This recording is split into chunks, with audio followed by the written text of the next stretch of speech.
the difference between an ellipsis and a circle. So the circle is a special case. Every ellipsis has two major axes, the major, which is the biggest one, and the minor, which is the smallest one. And it has two centers.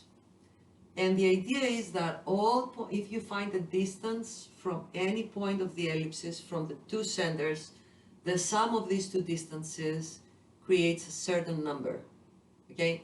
The sum of the distances from the two centers is always the same. And from this information we come up to this formula mathematically. The formula for ellipsis is this. Now the circle is a special case where the two centers coincide into one and the two distances are exactly the same, so we actually have that the half minor and the half major are exactly the same and are equal to what we say radius. So we come up to this formula and we have the formula for the circle that you're supposed to know, hopefully. Okay, so this is the difference between an ellipsis and a circle. So what we know is that the planets moving, let's say, around the sun, okay, they do elliptical motions, right?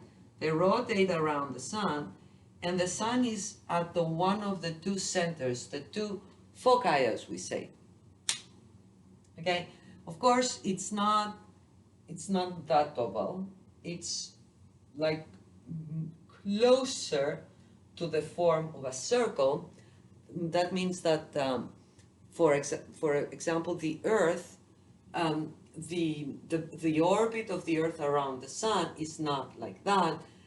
The difference between the minor and the major axis is not that big. So we can safely, for AP1 physics, we can safely consider that the elliptical motion of the Earth around the sun looks a lot like a circle, okay?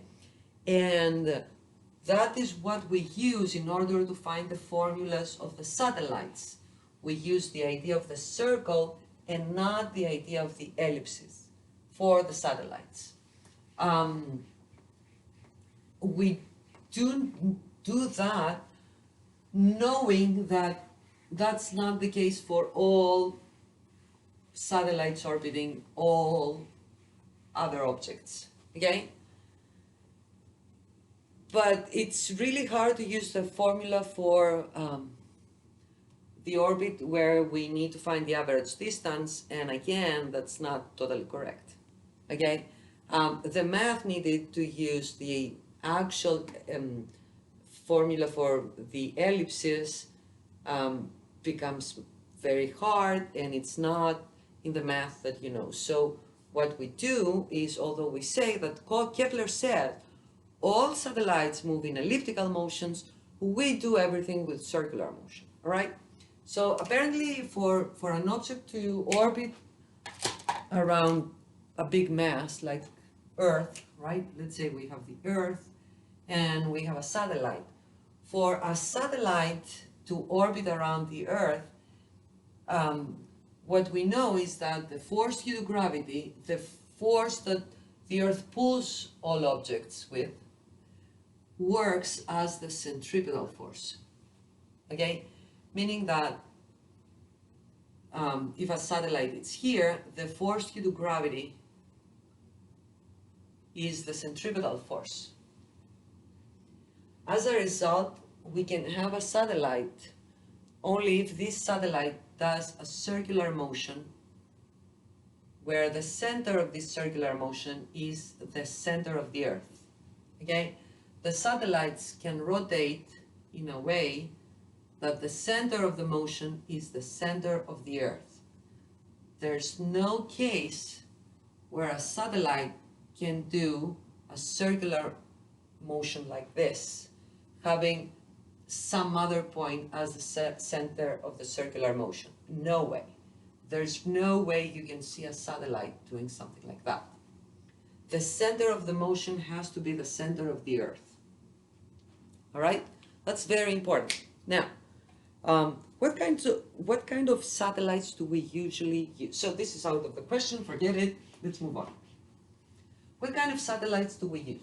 Usually we said for the geostationary satellites, meaning that we want the satellite to rotate along with the Earth, so it's above a certain point, because coax, for example, doesn't want to look where the satellite is, so it sends my phone call to that satellite, so it goes to Greece, to my dad, right?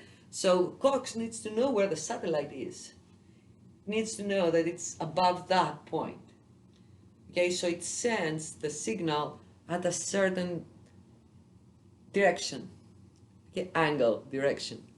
So that is why the geostationary satellites are very important. We need to know that they're moving along with the Earth. So they have a period of 24 hours. And not only that, but just because they need to be exactly at a certain point, this point cannot be New York. All right? A geostationary satellite cannot be above New York. There's no such thing.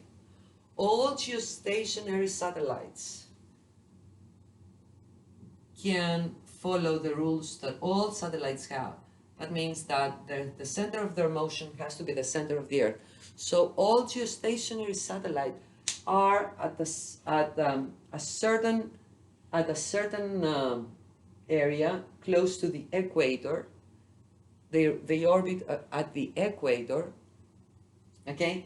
And of course, just because they have to move along with the Earth, they have to have a certain speed. That means that they have to be at a certain height. So all geostationary satellites are actually at a certain height above the equator. All of them. That is why the satellite, the positions that geostationary satellites can have are limited, okay? And we have to make sure that all countries have a share in these satellites, okay? Of course, just because they have to be at a certain height, all right? They have to have the same speed.